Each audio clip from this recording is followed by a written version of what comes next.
we're often not even aware of the expectations that we're carrying because we just assume that they're objectively true. But actually, that's not the case at all. With lots of our beliefs, there might be a small part that's objectively true, but then there's also, we kind of load that with subjective beliefs too. And just by altering that mindset, we can often turn the expectation effect to our advantage so we can have better health, better well-being, and even live longer.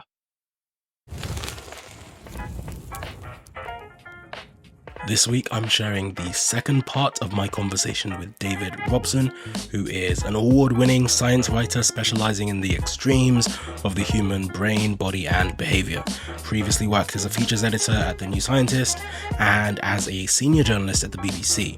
He's the author of 3 books, The Intelligence Trap, The Expectation Effect, and The Laws of Connections, which is releasing in June of 2022. So in this part, you're going to hear a bit of a conversation about intelligence and the stereotypes and misconceptions that come along with it. Then we talk about the genetic and environmental impacts on intelligence. And then we start talking more about his second book, The Expectation Effect, which was incredibly interesting. I love this conversation. There's so much that I have personally been interested in and done a lot of research on my own, and it was great to actually speak with a science writer who spent a lot of time sharing this information. So you're going to hear us talking about the expectation effect and what that is. We talk about the science behind placebos and nocebos. We talk about the power of our minds and the limits of the expectation effect. So you can get the full show notes, the transcript, and read my newsletter at theknowledge.io, and you can find David online on Twitter at D_A_Robson. We'll have the link in the description or the show notes. You can also find him on LinkedIn and Instagram. His website is davidrobson.me, and we'll have links to all his books in the description. Now, if you love this episode, please do share it with a friend, and don't forget to leave a review wherever you listen to podcasts, because it helps us a ton to find other listeners just like you. Intelligence can really affect our lives in some ways, or in some areas and in some domains, and then in other areas it either can even hamper us or doesn't seem to affect us at all. Like one thing that came to my mind recently, which is actually on the other side of the spectrum. I don't know if you've seen any of these videos where people will go up to someone on the street and they have a microphone and they'll ask a few people different questions. And I've seen loads of different versions of this. One where they ask them about geography, they ask them about countries around the world.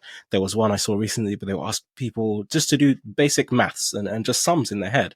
And it's so interesting that there's loads of people that just fail these tests. And and these are just, it's a random sample because it's just whoever's walking down the street. It could be somewhere in New York. It could be somewhere in London. And it's astounding that, okay, on one hand, people don't know some basic geography. They don't know some basic maths. But then simultaneously, until someone asked that question, you would never have known. This is an ordinary person that you bump into on the street every day. These are the people that are all around us. And I mean, it comes up in politics. And one of the things that I like to, have to remind myself of sometimes is that by definition, half of the people are below average IQ in a sense. But obviously when we make some of these decisions, everyone gets a vote. And so there's going to be a wide spectrum of what people decide to do or the decisions that people make. And actually that just reminds me of, I had Garrett Jones on the podcast a while ago, and he also has written a book that's about intelligence and IQ. And we were talking about some of that. And there's this idea, and I think you've talked about this as well, that people have, which is that, there are, different races have different levels of intelligence, and some races are smarter than other races. But then simultaneously, if you look at the data, there is just as much variance perhaps between, let's say, different racial groups as there is between the races themselves. And so actually then it doesn't really matter, because the man on the street, the average person that you bump into, there's just as much variance between any given race as there might be between any of the other races. And so again, it calls into question, or what it makes me think, and I wonder what your thought is on this, is that how much does it actually matter? And we touched on it a little bit at the beginning, but if the average person on the street might not have a great grasp of geography, they might not have a great grasp of maths. I think I read earlier today that the average American has a reading level of about age 12. All of these things are true, and that's the society that we live in. But I think simultaneously, I don't know if it's because in the media, most of those people are college level educated, and the people that write in the magazines and that write the books and stuff that we read, it's almost like the perception of where everyone should be at is perhaps a bit higher than where everyone really is at least on average. Yeah, I think you're totally right about that. And I think I think this is true for so many different things. So say like poverty. as well. I think, like, in the media, for example, you've got people who probably came from quite privileged backgrounds, and they know theoretically there are people who didn't have those advantages, but they really struggle, unless they go out looking for it, they really struggle to appreciate, what the differences might be and how big the spectrum is. And I think it's the same, with intelligence and education. I think people don't necessarily understand, just how wide the spectrum can be. Coming from, a working class background, say, I find it a bit frustrating actually in the media that I think often then there can be this kind of, people can make quite patronizing assumptions too.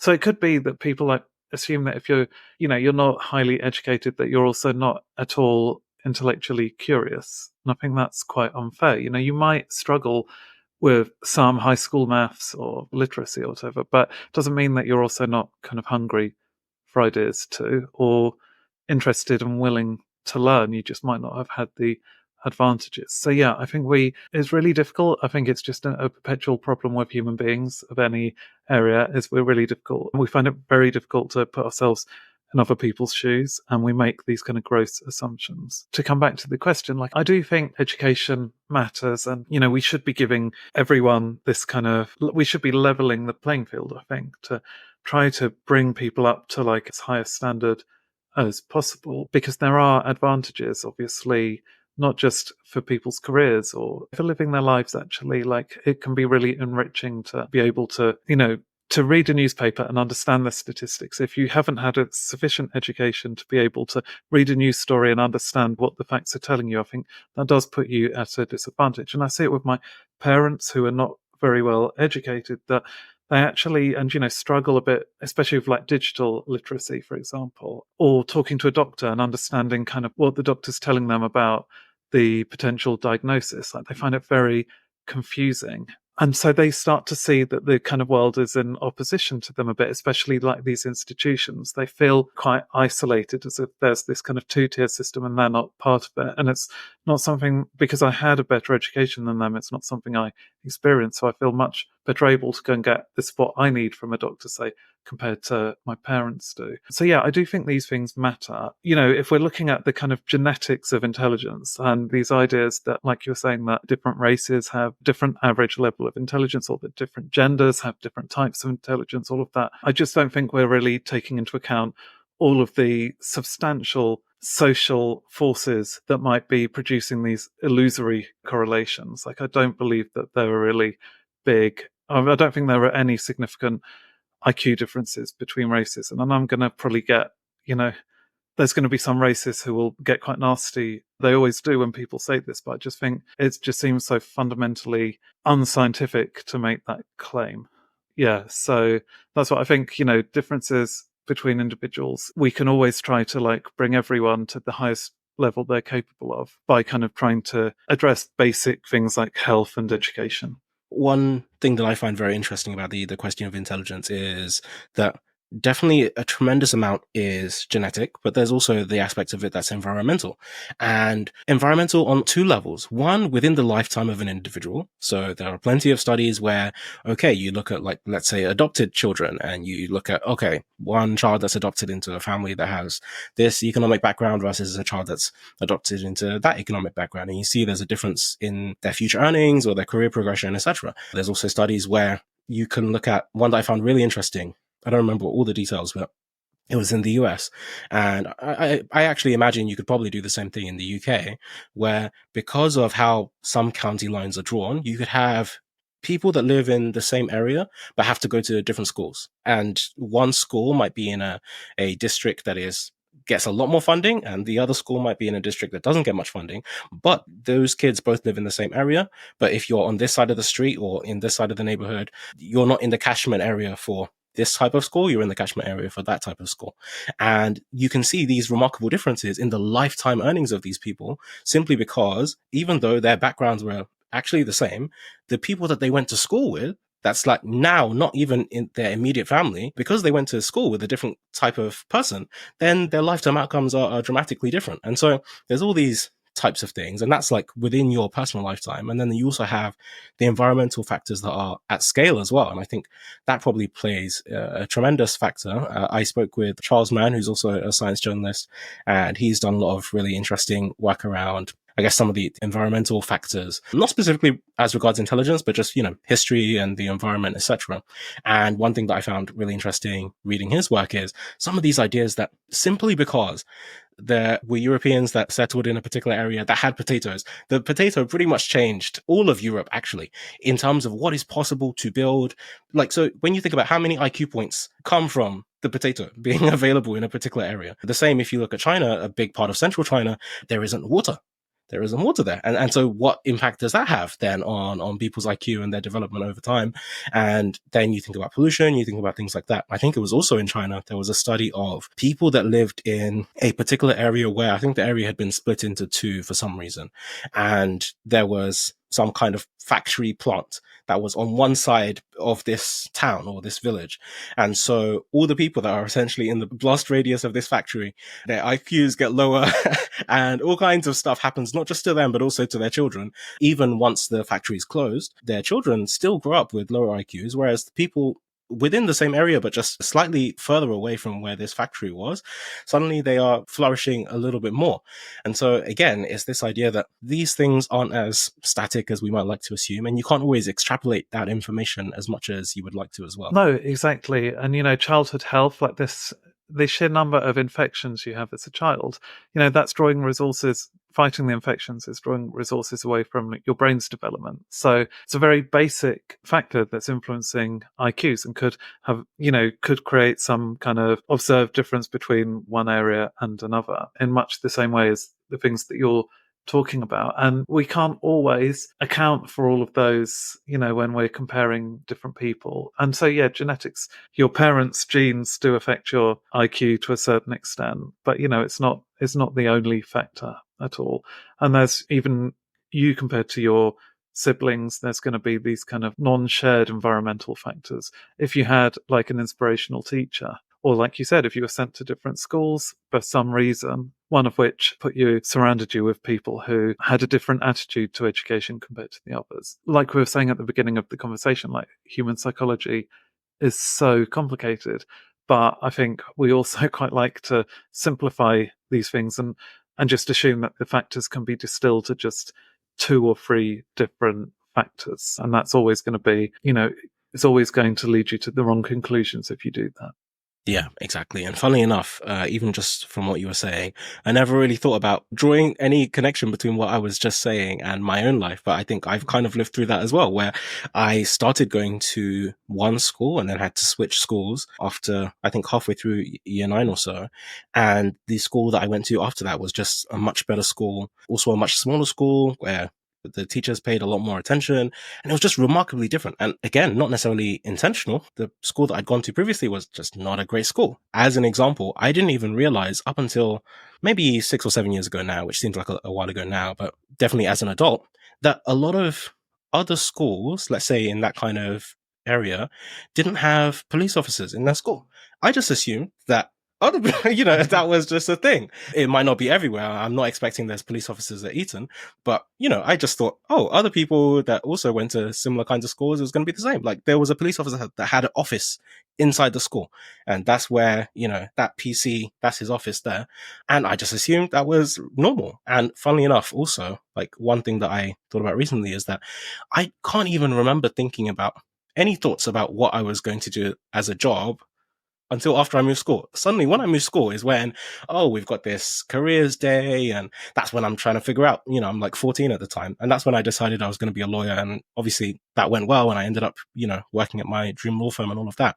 But I can't imagine any of that actually having been the case if I hadn't been forced to move school at the time. And so you can just see, even within my lifetime, how the trajectory drastically changes massively without much tweaking of anything else. Yeah, totally. Because, if you don't have a point of comparison, you just assume that your world is the way it is, across much of the country. Yeah, same with cultural differences. And there's that, I can't remember which psychologist said this, but it's like, we're like fish kind of swimming in all of these social factors. So fish don't really even observe the water around them because it's omnipresent. So it doesn't even seem to be there at all. And we're the same, our attitudes to like the kind of society around us. We're not even aware how it's affecting us because if it's all we've only known, we just can't even imagine that there might be a different way of seeing things, a different way of doing things.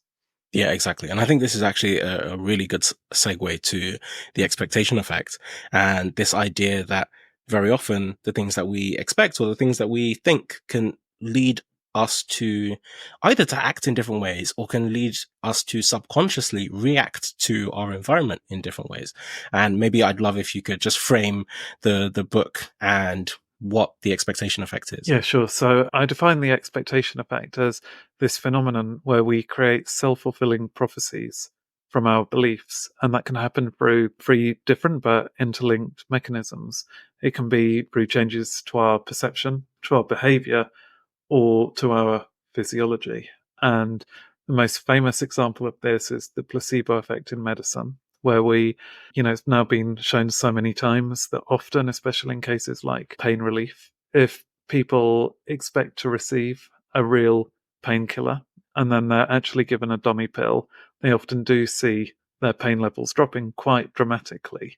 And what the new research has shown with that is that it's not just a purely subjective or imagined response. So it's not just the change in perception, it's actually often accompanied by physiological changes. So you can see, for example, that when you receive that fake painkiller, the brain can start to produce its own endogenous opioids, neurotransmitters that can reduce pain and can reduce inflammation. Now, what the new research shows is that expectation effects often operate in a very similar way to the placebo effect, can occur in all kinds of areas of life. And that can be your responses to food and changing your diet, your responses to exercise. It can even affect how well you age. So there's a really startling statistic that shows that people who have a positive view of aging tend to live around 7.5 years longer than people who have a negative view of aging. Those people who really dread getting old and think that it's going to be automatically accompanied by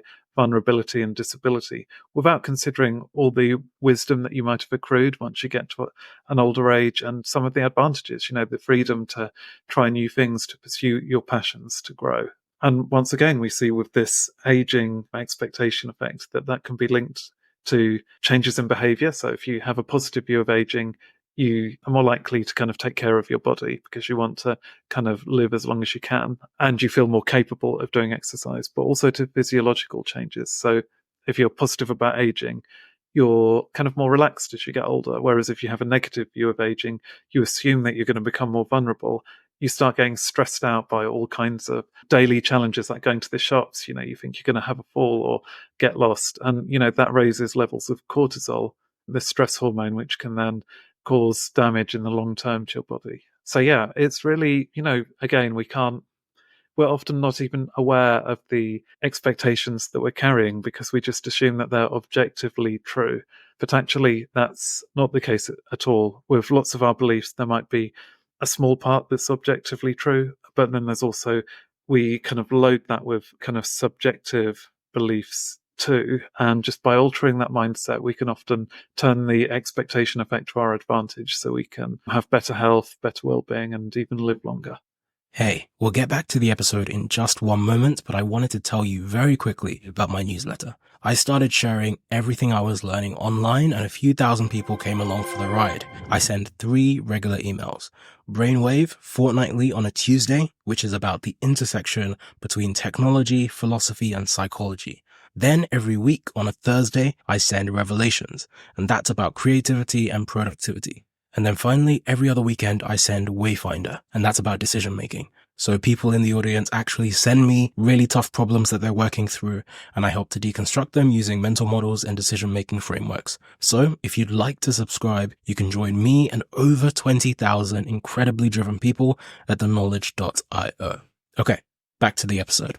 Yeah, and I think a really key point to emphasize here that I think, I've written a lot about this myself. I'm not a science writer, but, at least in my hobbyist capacity, I think one thing that people consistently underrate is the fact that what we're describing, and it could be when, if you talk about the placebo effect specifically, but more generally with this expectation effect, it's the idea that this is not just maybe some behavioral science gimmick. And it's also not just, oh, you just happen to believe in something and something happens. Like, it is really that your brain actually has the power to do a lot of incredible stuff. And I think you talk about, and you could probably elaborate in more detail, but I think it was a study or just a general fact that where if you give someone anesthesia, or if you give someone some painkiller and you give it to them specifically, like a doctor puts the thing in their hand and then they take it themselves, you can give them a certain dose. But if you just give it to them, maybe while they're not looking or while they're not aware, through an IV drip,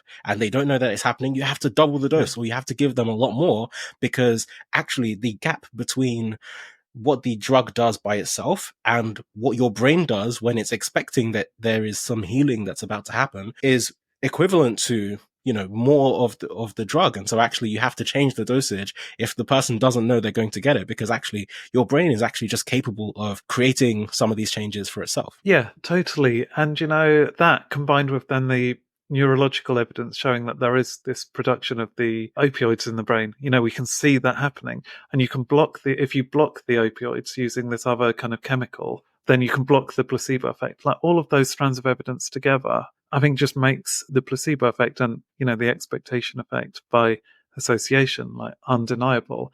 But I have seen some people who I would call them placebo deniers who I don't think they're aware of that research. And so they do just assume that it's just this purely subjective psychological reaction. But actually, no, it's really, you know, it's measurable, it's objective, and it's changing people's lives. Like, even if you just look at the placebo effect with pain relief, that alone is so important because of people's patient comfort is just so important. And a lot of healthcare professionals' job is just making sure that someone's symptoms are manageable. And if you can control that, you know, you're already providing a lot better care. Yeah, I remember a study. I think it was very unethical, and I don't think it's been obviously not reproduced, but I think it was in Texas or somewhere in the US. And this is probably in the 1950s, early 50s, somewhere about then, where they essentially were doing knee surgeries on people. And I think they just didn't tell some of the people that they weren't really doing the surgery. And so they kind of had three groups of people. One group, okay, they came for some knee surgery. That's what they think they need to relieve some of their knee pain, and you give them the surgery. And then there's another group of people where they say they have knee pain, and you give them the anesthesia so that they're asleep the whole time anyway. You cut their leg open as though you've done something, and then you just sew it back up. So you didn't actually do any work, but you gave them a little cut. And then the third group of people, you just don't even do anything. And actually, across all these groups, if they believe that something was done while they were asleep, suddenly the pain is gone and they have pain relief for weeks, just as though they had actually had the surgery. And I think at that point in time, at least, then you start questioning, okay, did they actually need the surgery? How useful is this surgery? Or is this just something that we think we have to do? Do we just assume that, oh, this is something we have to do because this person is feeling this pain? But actually, if they just think that they're going to get better, and it's not just the power of thinking, it's the fact that your body does heal itself. Like, that is something that was going to happen anyway. And the point is, the belief that that healing is going to take place or has been enabled by medicine, you kind of bolster you rally the troops internally and your body starts healing. Yeah, I mean, obviously, like I think because most surgery is not tested in these kind of controlled placebo trials, but there is now a movement to try to do more of them, despite, you know, there are ethical concerns about giving people surgery without making an incision, without performing the surgery. But actually, you know, if the patients are informed and you get their consent, it's actually probably more ethical to do that and to prove that the surgery is necessary and improves symptoms over and above the placebo. It's probably better to do that in a small group compared to just giving people surgery, you know, on a much wider scale without knowing really if it is better than the placebos. I mean, there is a strong ethical argument to do that. I think this is just the studies that I looked at just show that actually, you know, we should be incorporating the understanding of the placebo effect into medicine in all kinds of areas. So, you know, you don't have to deceive patients to benefit from this expectation effect. Just when a doctor is warmer and more optimistic and encouraging to patients, even if there's no real treatment that they can receive, but if, if you go to the doctors with like a viral infection and the doctor's like tells you, well, I can't give you a treatment, but like this is nothing to worry about. You're going to get better, pretty quickly. Your body's perfectly capable of defending itself. When you just use those words become biologically active. And actually, those patients end up recovering more quickly than the patients who have a cold and distant doctor who treats them as if they were kind of wasting his time and doesn't provide the reassurance. You have people undergoing heart surgery and they recover more quickly if they're given psychological therapy just before the surgery that helps to explain, why it's so important to receive this surgery and helps to alleviate some of their worries about their recovery, and then also helps them to kind of have this optimistic plan of what they might be able to achieve at each stage on the road of the recovery. And what you find with those people is that they leave hospital earlier, which is a great economic incentive because hospital beds are so expensive. They return to work more quickly, and you can actually see differences in the way the body has responded to the operation. So they tend to show lower levels of certain inflammatory markers that, if your inflammation is high, that could make your healing a little slower. So again, it's biologically active. It's also just making the patients kind of more psychologically comfortable, and it's having real effects on how quickly they can get back to their day-to-day life. Yeah, and there's a lot more that I want to ask you about this, particularly things like gluten allergies, the French paradox, etc., etc. But I think it might be useful just to ground this quickly, because I can just imagine the skeptics that are saying, oh, like you say, some of the people that just they're already predisposed not to believe in some of these things. But I just want to hammer home like how powerful the brain is. And I think part of it, the placebo effect has become a bit of a misnomer, where simply because when people hear the word placebo, they're thinking, oh, you gave me something and it doesn't work. And that's what placebo means. It's like, oh, sugar pills or something that doesn't work. And I don't think that's what it actually means. What it really means is your brain is capable already, your body is already capable of replicating the effects of billion-dollar pharmaceuticals. And what you're testing is, can this drug do more than what your body could just do by itself?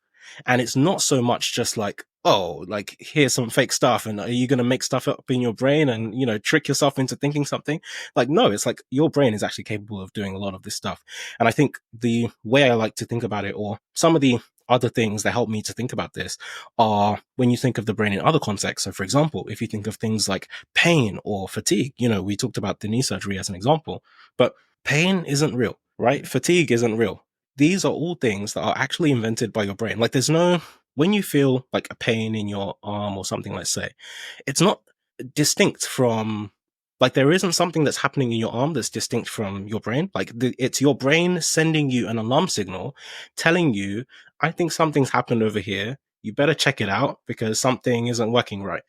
And so really it's in your head, right? And that's why after a surgery, you might have rehab, and rehab is training you to essentially to believe in yourself again and to know that, okay, here is something that you can do. It's actually okay to walk on your leg and you take it slowly. Because if you don't do that, then, and you do the same for animals, for example, because they're not going to know that they can walk on their leg again if they already think that they can't walk on it anymore. And so I think the point is that, yeah, the same with fatigue. You see it in boxing, you see it in running. That's how people get second wind. Like they felt tired, but that doesn't mean, oh, you're out of juice. Your brain is making a prediction based on how much you've exerted yourself before, how much it sees you exerting yourself right now, and predicting how long can you keep going for without causing any damage. And all your brain is trying to do is just preserve itself. It's trying to preserve your body. And so that's why you have pain. It's sending a signal, alarm bells, something's going on, you better check this out. And fatigue is the same. It's just trying to preserve your muscles, trying to preserve your body. And so it's telling you, hey, you might want to slow down, you might want to rest, but you could actually just keep going. If you're trying to win a race or you're trying to get through a boxing match, you could actually just keep going and ignore some of those signals. And I think there's two examples that I always love that come to mind, which are about nail guns. And it's just two different stories. In one of them, I think there was a guy that had a nail gun incident. I think he was trying to shoot a nail gun into a wall and it kind of went backwards and hit his eye. And so he had a bit of a headache at the time. And later that day, he started feeling a bit of a toothache. And so he goes home to his wife and he tells his wife, hey, my tooth's hurting a bit. And they decide to see how things go over the next few days. Getting towards the end of the week and his tooth is really hurting. It's been a few days. And so his wife says, okay, you've got to go to the hospital. He goes to the hospital. The nail is inside his head, like it's in his jaw, pointing up towards his brain. And because he didn't know, he didn't feel like he felt like a little bit of a toothache, but not the kind of pain you might expect to feel if you thought that a nail is stuck, like a nail that's several inches long is stuck inside your head. And the other example was kind of similar. I think someone shot a nail gun and it ricocheted off something and went into the guy's boot. And so obviously the guy is screaming in pain. Like you can see this huge nail sticking out of his foot, falls to the ground screaming. He was on a construction site, so everyone else is gathering around. They get him into an ambulance. They take him to the hospital. They take a saw, they cut off his boot, and the nail has gone directly between his toes. He's not hurt at all. There's no physical pain whatsoever. But he felt the pain. He was experiencing excruciating pain because he thought that he just got shot in the foot. So the point is that, like you say, the expectation effect, if you think you've been shot in the foot, you're going to react. Your brain is going to create all the signs that you would associate with getting shot in the foot. You're going to feel the pain. You're going to get the signals that tell you, hey, you need to go to the hospital because that's what's going to save your life. It might turn out that actually you weren't shot in the foot at all. And so I think it's a similar kind of thing, at least in the context that we were talking about from a medical perspective, where sometimes if you think and expect that a certain situation is true, your body will just involuntarily react as though that is the case. And vice versa. If you think everything is okay and you think, maybe I've got a little bit of a toothache, you might not realize that there's a huge nail inside your head. Yeah, totally. I mean, I love both of those examples. I definitely think I'd be the guy who, when the nail went through his boot was like writhing in agony. But yeah, and what I find interesting is then you look at the neurological mechanisms of this. And, when we feel anxiety, that increases the production of this chemical called CCK, which amplifies the transmission of pain signals. So if you have even like a, small irritation, that suddenly becomes a lot more salient to your brain. It's like it's kind of added loudspeakers to that signal, and it's really suddenly like occupying your consciousness. This isn't just kind of woo-woo. We really understand those mechanisms very well now. Like we've observed the effects in trials scientifically, and then we've also understood kind of what's causing them. I would just say, like, the point with the expectation effect was also to kind of work out, well, what are the limits of this? And so in the book, I really focus on the things that we have studied that do have a plausible mechanism. But say there are other claims that you might see, like that positive thinking will help you to get over cancer. Well, actually, like the studies that have attempted to show that are very poor. When you look at the whole body of literature, there's no evidence that positive thinking will help you to kind of get rid of a tumor. And there's no real feasible mechanism by which that could occur. Like the body can't produce its own chemotherapy drugs, like in the same way that it can produce these opioid drugs that are already in your brain and are just part of the way it operates. I try to be really careful about this. Isn't the case that you can kind of manifest something and whatever you want will become true, but that doesn't mean that it's any less important or relevant. And even if we look at something like cancer care, well, positive thinking isn't going to get rid of the tumor, but actually placebo effects can be really important for, say, helping people to overcome the nausea and fatigue that they might be experiencing when they're undergoing treatment and undergoing chemotherapy. And so, just because it can't necessarily save your life in that context, this research could still be really fundamental in ensuring that these people get the best possible care.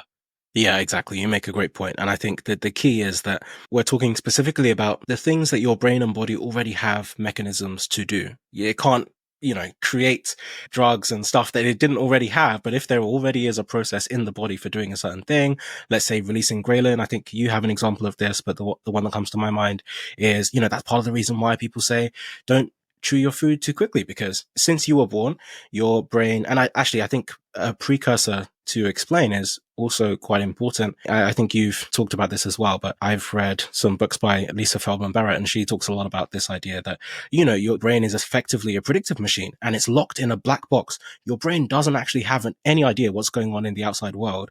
It's making interpretations of what it thinks might be happening through your body signals. And actually, it's not just that, but your brain isn't responding in real time to what's happening in the world. Your brain is predicting in advance what it thinks is going to happen based on everything that's already happened in the past. And so, because, for example, let's say you were hiking in a trail and a rock was going to fall on your head, if you only started reacting once your eyes saw the rock, it would probably be too late and you get squished. But actually, your brain is already subconsciously noticing things. Some part of your brain might realize, oh, maybe this rock's a bit loose, or maybe the place that I am in, this is the kind of thing that happens. And so it's already preparing to recruit some of those muscle fibers and to fire the neurons that would alert your body to make a movement. And then when that is confirmed then by your sensory receptors, so by the time your eyes actually see that something is happening, your brain has already prepared to fire those neurons. And so your brain is already prepared to initiate that movement. And I think the same happens in a lot of these areas, where the point being that your brain is just kind of reacting based on the data that it gets. And so with food, as a good example, is that if you're eating quite quickly, your brain is preparing to, release some ghrelin or to send this signal that, hey, you've eaten enough based on how much I know you've eaten in the past. But if you're eating too quickly, you'll eat or drinking water too quickly. And I think maybe this happens to a lot more people, where let's say you're out for a run and you're a bit thirsty and you drink loads of water, then suddenly you feel full. And actually you feel this strange sensation where now you realize you've actually drank too much. But the reason is because you were drinking quickly. And if you were drinking slowly, there would be enough time for your brain to say, hey, that's enough. But because you didn't do that, you've already now drunk far more than you needed to. And the reason is because your brain doesn't actually know it's not doing it in real time. It's predicting in advance and then using the signal from different parts of your body to then interpret those signals and to act afterwards. Yeah, that's exactly how I see it. And so we know from daily experience that, let me put this another way, people who question whether the brain is capable of changing our physiology, I just would ask them, what happens when you think of your favorite food? The chances are your mouth is going to start watering, your stomach's going to start rumbling. Well, that is an expectation effect. By imagining that delicious dinner, your body's already preparing itself for digestion. Your saliva contains enzymes that will start breaking the food down when it's in your mouth. Your gut is then starting to create all those digestive juices that will continue that process. The expectation effects that I'm describing are really, no different from that. And, we also know from, say, studies of amnesic patients who can eat one big plate of dinner and then it's taken away, they forget what they've eaten, and you give them another one, and they will eat it as if they have not had food for the whole day. And then you can take that away and repeat it again, and they would eat the third plate of food because they don't have the memory of what they've eaten. Their brain just isn't updating its kind of assessment of its need for nutrients. And so it's telling them kind of keep on consuming. Not many of us have serious memory problems, but actually, if you're very distracted while you're eating, you're going to form a worse memory. And so, if you're working or you're watching TV, you're not really registering properly what you've consumed. And so your brain isn't able to adjust its perceptions of appetite accordingly, which is why then you're more likely to snack afterwards compared to if you are really focusing on your food. Yeah. And it's funny the number of situations in which the brain can kind of subtly malfunction. I just thought about the idea that, and this is one of my favorite examples, that, your body has no wetness receptors, right? Your brain is just combining your touch sensors, right? Like your tactile sensors with your temperature sensors. And it's combining those two things to predict when it is feeling wetness or water. And that's how waterboarding works. That's how you can trick someone into thinking that they're drowning, because your brain actually doesn't really know what that is. It's just combining these two other things into a sensation of, oh, I feel this movement on my skin and it has a temperature that's different to the usual temperature. This must be water. It must be wet. I'm probably drowning right now. And whether you're having a shower or you are drowning at sea, your brain is kind of just guessing and trying to figure out, okay, what's happening and how am I supposed to respond to that? And so maybe if we then start to connect this to people's daily lives, I think in the same way, there's lots of situations that we might be in. Actually, perhaps a good example is kind of a little bit related to something you mentioned before, but I think this is from Leah Crum at Stanford's Mind and Body Lab, where they had the study with the milkshakes. And actually, you can give people two different milkshakes, and you tell one group of people this is a really indulgent milkshake, it's a high calorie drink, and you tell the other people it's a diet drink, this is a new diet milkshake, and their bodies process it differently. And so actually, even just going about your daily life, the way that you interpret and the relationship that you have with the food that you eat and the things that you consume actually changes how your body processes that thing. If you think you are having this indulgent snack and it is actually very unhealthy and not very good for you, your body will react appropriately and it will respond in that way. And if you think, oh, maybe this is actually fine, then your body will also react in that way. And I think you have a good example of this as well. Yeah, exactly. Like, I love that study by Alia Crum, but there's also this study from the 70s that I think is like not well enough known, which looked at like the way that people absorb nutrients from their food, depending on whether they find that food appetizing or not. So they looked at anemic women in Thailand and Sweden, and essentially they gave each group of women one of three meals. So they either had their kind of favorite meal from that's culture appropriate, so like a Thai curry, for example, with iron supplementation within that, or they gave them the equivalent meal from the other culture, also with iron supplementation, but something that would be a bit unfamiliar and they might not necessarily enjoy so much, or they just gave them like the food had just been blitzed in the processor, so it's like baby food, not appetizing at all, also with the iron supplementation. And then they just tested how quickly these women absorbed the iron from the food that they'd eaten. Now, the very worst was the unappetizing dish. So even though it was nutritionally exactly the same, they just didn't seem to take up that iron that was in the food. Their digestion just wasn't working as efficiently. Next best was the kind of meal from the other culture, something that was unfamiliar that they might not have found so delicious.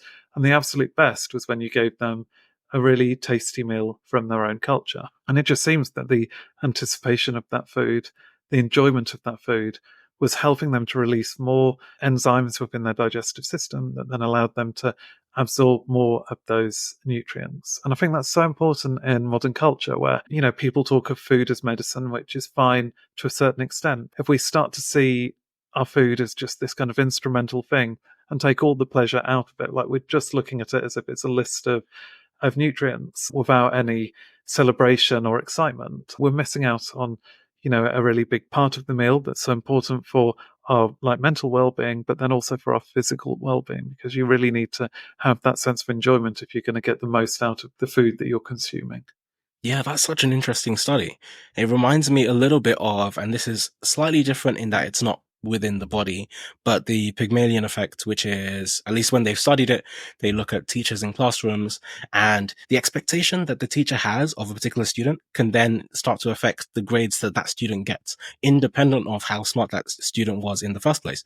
And so if a teacher, and it makes sense in an intuitive way when you start to think it through, like, okay, if a teacher thinks this particular student is capable, they'll pay them some more attention.